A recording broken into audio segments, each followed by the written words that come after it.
네, 여보세요? 세무서요? 가산세가 부과된다고요?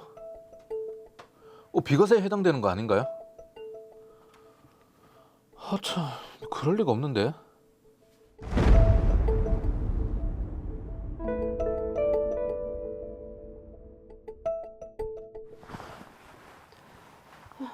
이제 진짜 며칠 안 남았네. 자기 우리 없이 잘 지낼 수 있겠어? 당신은 몰라도 우리 왕자님 너무 보고 싶어서 어떻게 참지? 뭐? 농담. 1년 반 어떻게든 좀 버텨봐야지. 당신한테 정말 좋은 기회잖아.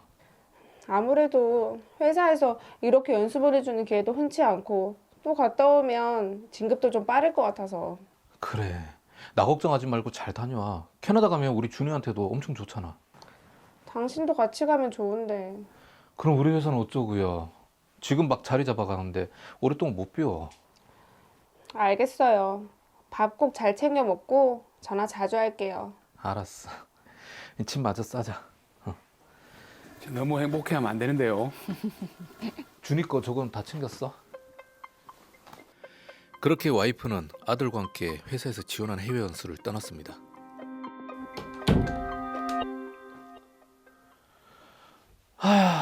난자리는 표가 확실히 난다고 퇴근해도 반겨줄 마누라, 아들 이렇게 없으니까 외롭네. 자요? 아니 이제 집에 왔는데. 늦었네. 거래처 사장하고 같이 저녁 먹는다고. 거기 아침이지? 응. 참 여보 의논할 게 있는데 무슨 일인데요? 이 집에 혼자 있기 적적해서 당신 해외에 가 있는 동안 어머니 집에 좀 들어가 있으려고. 어머니 집? 어머니도 혼자 계시니까 그것도 좋네. 그럼 우리 집은? 집을 팔면 어때? 앞으로 부동산 경기도 안 좋아진다고 하고 집값 떨어지기 전에 집을 팔아버리고 당신이랑 준이 들어오면 조금 넓은 집으로 갈까 이렇게 생각하고 있거든. 그 방법도 나쁘진 않네. 그런데 집 팔면 양도소득세 많이 나오는 거 아니야? 지금 집값 최고로 올랐잖아. 알아봤는데 1가구 1주택은 양도소득세 안 내도 된다더라. 그래요? 그럼 당신 말대로 해요. 그래, 내가 잘 처리할게. 당신은 일이랑 준이한테만 신경 써. 알겠어요. 밥 잘 챙겨 먹고. 그래, 알았어.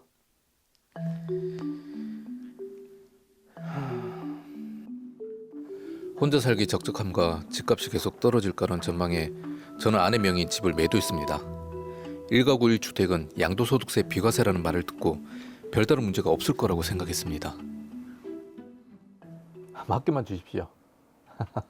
알겠습니다. 그럼 계약서 준비해서 내일 중으로 찾아뵙겠습니다. 네.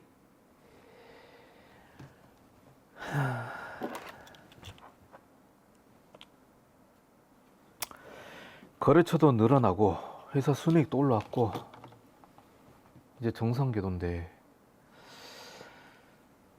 회사 지분 가치가 올라가기 전에 우리 준이한테 지분 양도를 좀 해놔야 되나?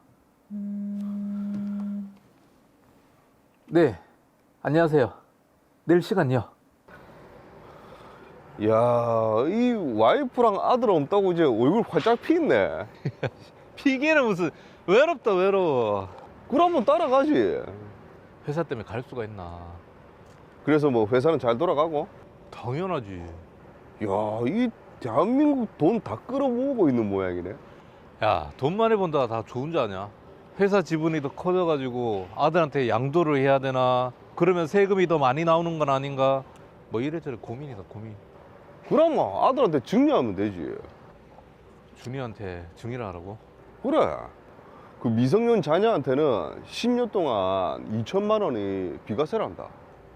한번 알아봐라. 그래? 한번 알아봐야 되겠다. 고맙다.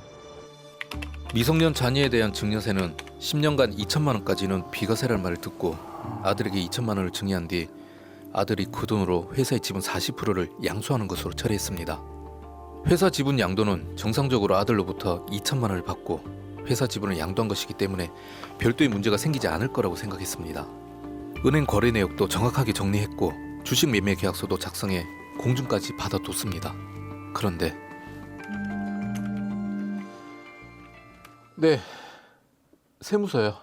박영민님 명의 주택 매매에 대해서 양도소득세 및 가산세가 부과될 예정이고요. 아드님에 대해서도 증여세 및 가산세가 부과될 겁니다. 이 양도소득세는 1가구 1주택이면 비과세에 해당되는 거 아닌가요?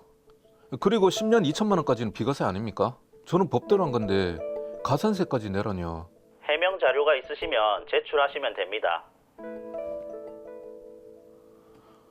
분명 비과세에 해당된다고 했는데 그럴 리가 없는데.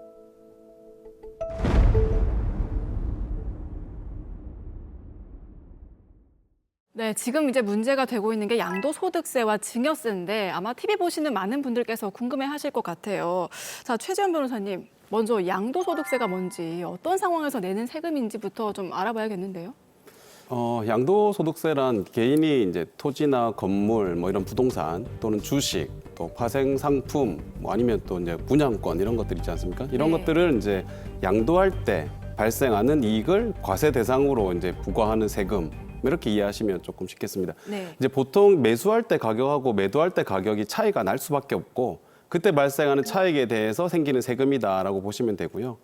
보통 1가구 1주택은 양도소득세가 비과세다 이런 말씀 많이 들어보셨을 텐데요. 네. 우리 소득세법 제89조에는 이처럼 양도소득세를 이제 비과세하는 여러 가지 규정들을 좀 두고 있습니다. 아니 지금 그 변호사님 말씀하신 대로 1가구 1주택은 양도소득세가 비과세다. 이렇게 말씀하셨는데 왜 이 김호진 씨는 거기에 해당이 안 되는 건가요? 네, 이제 말씀드린 것처럼 소득세법에 따라서 1가구 1주택 보유는 양도소득세가 이제 비과세 되는 것이 맞습니다. 그런데 이제 이 부분은 중요한 게 이제 국내 거주자에 이제 한정되는 내용입니다. 네. 이제 우리 세법에는 이제 거주자와 비거주자를 이렇게 좀 구분을 하고 있거든요. 그래서 소득세법 제 121조에서 이제 비거주자에 대한 과세 방법은 또 따로 정하고 있는데 비거주자인 경우에는 이제 1가구 1주택 그 양도소득세는 이제 비과세 규정이 적용되지 않는다 이런 규정이 있습니다. 해서 이제 김호진 씨 경우에는 주택 명의가 이제 배우자인 그 박영미 씨 이름으로 되어 있었고요. 네. 그 박영미 씨가 이제 비거주자로 판명을 받게 돼서 이제 1가구 1주택 양도소득세 이제 비과세를 받지 못하게 된 것, 뭐 그렇게 보입니다. 거주자와 비거주자의 차이인데, 자, 지금 영미 씨와 아들이 1년 반 동안 해외 연수를 간 거잖아요. 그럼 김호진 씨 가족이 국내에 거주하는 거주자가 아니라는 것인지, 거주자인지 비거주자인지 어떻게 구분을 합니까? 네, 사실 이 부분이 조금 중요한데요. 네. 이제 우선 이제 거주자란 이제 국내에 주소가 있거나 1년에 이제 183일 이상을 이제 거소를 두는 사람을 말합니다. 그리고 이제 비거주자는 이런 거주자가 아닌 사람을 말하는 거거든요. 그러니까 이제 박영미 씨의 경우에는 거주자가 되려면 국내에 주소가 있어야 하는데 그렇지를 못하게 되는 겁니다. 예. 근데 여기서 이제 주소란 단순히 이제 주민등록 주소지만 의미하는 건 아니고요. 실제 거주를 한다는 것이 확인되는 것으로 이제 거주성이라고 하는데 이런 거주성이 인정되는 주소를 말합니다. 야, 그렇다면 이 비거주자의 경우에는 모든 양도소득세를 내야 되는 겁니까? 이 예외 규정 같은 건 없나요? 네, 사실 이제 비거주자라도 일정한 요건이 맞으면 이제 비과세 혜택을 이제 받아볼 수 있는 예외 규정이 있긴 합니다. 네. 이제 소득세법 시행령 제 154조 1항에서 이걸 규정을 하고 있는데요. 예를 들어 보면 이제 해외 이주법에 따라서 해외 이주를 목적으로 세대원 전부가 이제 출국을 하는 경우에 그 2년 이내에 갖고 있던 1가구 1주택을 양도하는 경우, 그리고 이제 유학이나 파견 등으로 이제 세대원 전부가 이제 1년 이상 출국하는 경우에 네. 또 마찬가지로 2년 이내에는 1가구 1주택을 양도하면 이제 비과세가 됩니다. 자, 그러면 김호진 씨는 가족 모두가 해외로 나간 것이 아니기 때문에 해당이 안 되는 거네요. 네, 맞습니다. 이제 김호진 씨 경우에는 주택 명의자인 이제 배우자 박영미 씨가 자녀를 데리고 1년 이상 출국을 했고요. 김호진 씨는 또 이제 부모님 집에서 생활을 하고 있지 않습니까? 예. 이제 그러니까 이제 박영미 씨 입장에서는 딱히 국내에 주소가 있다고 좀 보기 어려워서 비거주자로 판단을 받은 것 같습니다. 이제 결국 또 세대원 전부가 또 출국을 한 것도 아니거든요. 그러니까 이제 1가구 1주택 비과세 혜택을 받지 못하게 된 것 같습니다. 네, 자 그럼 이 사연에서는 비거주자로 판단을 받아서 양도소득세가 부과될 예정이라는 말씀이시고, 자 그 다음 문제가 바로 이제 증여세인데요. 미성년 자녀에 대한 증여세는 10년간 2천만 원까지 면제되는 거 맞잖아요. 네, 맞습니다. 네. 상속세 및 증여세법, 줄여가지고 이제 상증세법이라고도 하는데 이 상증세법상 직계 존속으로부터 이제 증여를 이제 받게 되면 네. 이제 성인이면은 10년간 5천만 원, 이제 미성년자면 10년간 2천만 원을 증여세 과세가액에서 공제받을 수 있습니다. 네. 많이들 알고 계신 내용일 텐데요. 그러니까 이제 해당 금액을 과세가액에서 공제를 받게 되니까 결론적으로는 이제 비과세가 되는 것과 마찬가지 효과가 있는 겁니다. 그러면 드라마 사례에서 지금 김호진 씨는 2천만 원 증여를 했고 정상적으로 처리를 한 것 같은데 이게 왜 문제가 된 거죠? 네, 김호진 씨의 경우에는 미성년인 아들에게 2천만 원을 증여한 후에 그 아들이 2천만 원을 가지고 김호진 씨 회사 주식 지분 40%를 매수한 것으로 처리를 한 건데요. 이제 제가 이제 사건을 대해 조금 더 살펴보니까 김호진 씨는 증여할 때 증여세 신고도 정상적으로 했고 네. 또 주식 매도할 때도 주식 매매 계약서도 잘 작성했습니다. 네. 근데 문제는 김호진 씨가 회사 주식 가치를 제대로 평가를 받지를 못해가지고 일반적인 주식 양도로 인정받지 못한 문제가 있습니다. 아. 그래서 주식 양도가 아니라 또 다른 하나의 증여로 이제 판단을 받은 겁니다. 아, 회사 주식 가치를 좀 제대로 평가받은 후에 그렇죠? 그렇지 낮게 하면 안 되니까. 네네 주식을 양도했어야 된다는 말씀이신데 자 그러면 직계 비속에게 재산을 양도할 때는 어떻게 해야 됩니까? 순수하게 좀 양도하고 싶은 그런 경우도 있잖아요. 네, 이 부분 항상 좀 주의를 해야 되는 부분입니다. 이제 우리 상증세법 제44조에 따르면 배우자나 직계 존속, 그 직계 비속한테 이제 재산을 양도하는 경우에는 그런 이제 양도 재산은 재산 양도할 때 해당 재산을 증여한 걸로 추정한다라는 규정이 있습니다. 네. 그러니까 이제 배우자나 직계 존비속한테 어떤 재산을 이제 넘길 때는 우선은 증여로 추정이 되니까 그러니까 그게 증여가 아니다라는 점을 당사자, 그러니까 납세자가 직접 입증을 해야 됩니다. 이야, 그럼 이게 증여가 아니라 양도였다라는 것을 어떻게 입증을 하면 될까요? 네, 이제 중요한 것은 실제가 어떠냐라는 건데요. 이제 증여로 오해받을 수 있는 것을 좀 해소할 수 있는 증거. 그러니까 이제 양도 가액이 좀 적절했다. 또 그 양도 대금을 확보하는 과정에 문제가 없었다. 그리고 양도가 또 필요한 시기였다, 시점이었다, 필요성이 있었다. 이런 증거를 좀 확보하는 게 중요합니다. 또 제가 알기로는 이게 나이에 따라서 증여로 추정받는 기준이 있다고 알고 있거든요. 어떻습니까?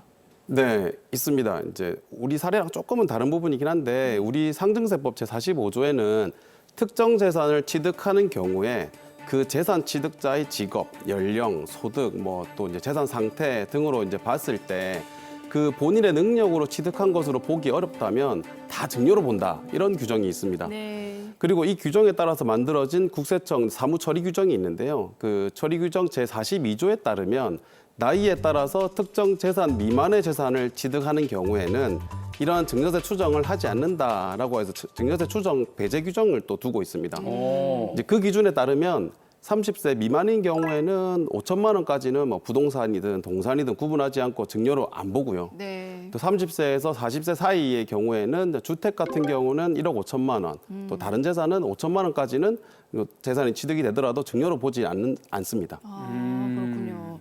자, 그럼 다시 드라마로 돌아와서 지금 현재 김호진 씨가 세무서로부터 이제 연락을 받았는데 이 다음에는 절차가 어떻게 됩니까? 네, 아마도 이제 세무서에서는 김호진 씨한테 과세 예고 통지를 발부할 것으로 보이거든요. 네. 이제 과세 예고 통지는 누락된 과세 자료가 있다든지 아니면 좀 신고를 잘못했을 것으로 보이는 경우에 그 납부 고지 세액이 한 100만 원 이상 될 것 같다라고 하면 세무서에서 납세자한테 통지를 이렇게 하는 겁니다. 미리. 네. 이제 과세 예고 통지서에는 이제 신고한 과세 표준이 원래는 얼마인데 사실 이제 계산해 보니 결정 세액은 이 정도 된다. 그러니까 당신이 추가로 이만큼 내야 된다. 이런 내용들이 다 기재가 되어 있습니다. 그럼 그런 어떤 과세 예고 통지서를 받고 억울한 부분이 있다. 그러면 어떻게 다툴 수 있습니까? 네, 이런 과세 예고 통지에 대해서 이제 좀 다투고자 한다면 그 과세 예고 통지서를 받은 날로부터 30일 이내에 과세전 적부 심사를 청구를 할 수 있습니다. 그리고 이제 과세전 적부 심사 청구가 이제 만약에 기각이 된다면 이제 불채택 결정이라는 것을 받게 되는데 그 날로부터 이제 90일 이내에 이의 신청을 하거나 국세 심사 청구를 하는 등 방법으로 또 계속해서 그 과세 청구를 좀 다퉈볼 수 있습니다. 이제 그게 아니라 이제 과세 예고 통지를 인정하는 경우에는 이제 조기에 좀 세금을 결정해 달라는 취지로 조기 결정 신청서를 작성해서 제출을 할 수도 있거든요. 이제 그러면 납부고지서가 좀 빨리 발부가 되는데요. 이 부분이 좀 중요한 것이 조기 결정 신청서를 내지 않고 계속 기다리게 되면 나중에 납부 지연 가산세가 많이 나올 수 있습니다.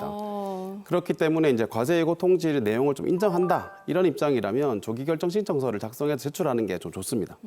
그럼 이 사연에 호진 씨는 지금 어떻게 대처하는 게 좋겠습니까? 네, 김호진 씨 사례를 보면 조금 안타깝긴 합니다만은 이제 세법을 정확하게 몰라가지고 신고를 잘못한 것으로 보입니다. 네. 세무서에서 과세 예고 통지가 오면 조기 결정 신청서를 이제 제출해가지고 미납된 세금을 좀 하루 빨리 좀 납부하는 게 좋겠습니다. 또 다만 이제 증여세 부분과 관련해서 좀 살펴보면 사실 김호진 씨 회사의 주식 가치 평가에 따라서 그 아들한테 주식 양도한 게 그 증여가 아니라 양도로 또 판단될 여지가 전혀 없는 건 아닌 것 같거든요. 예. 그래서 이제 이 부분은 구체적인 좀 서류를 가지고 전문가 자문을 한번 받아보는 것도 좋을 것 같습니다. 그럼 이게 말씀하신 대로 김호진 씨 같은 경우는 탈세의 의도가 있었던 게 아니라 세법을 잘 몰라서 지금 이런 상황이 나왔거든요. 아, 그렇죠. 그런데도 불구하고 혹시 조세범으로 형사처벌을 받을 수도 있나요? 제가 보니까 그럴 것 같지는 않습니다. 이제 단순히 이제 세금 신고를 잘못했다고 해서 무조건 조세범 처벌법으로 처벌받는 것은 아니고요. 네. 사기나 이제 그 밖의 그 부정한 행위로서 조세를 이제 포탈하는 경우에 조세범 처벌법이 적용이 되는 것이거든요. 그러니까 이제 조세범 처벌법으로 처벌받는 경우에는 조세 포탈의 고의가 있어야 되는데 이 사건에서 김호진 씨의 경우에까지 뭐 적용될 것 같지는 않습니다. 자, 지금도 호진 씨처럼 이 조세법을 잘 몰라서 난처한 상황에 계신 분들 많으실 텐데 그분들께도 마지막으로 한 말씀 부탁드립니다. 네, 저도 이제 상담을 하다 보면 단편적인 세법 지식만으로 대응을 하다가 가산세를 좀 많이 부담하게 되는 경우라든지 또 과세전 적부심사 청구 때부터 좀 대응을 잘했어야 되는데 그러질 못해가지고 조세 심판이나 이제 조세 소송을 불필요하게 이어가는 경우가 많이 있는 것으로 알고 있습니다. 근데 만약 이제 세무서로부터 연락을 받거나 과세 예고 통지를 받았는데 좀 억울한 부분이 있다 이러면 반드시 좀 세법 전문가와 자문을 받아보시기를 권해드립니다.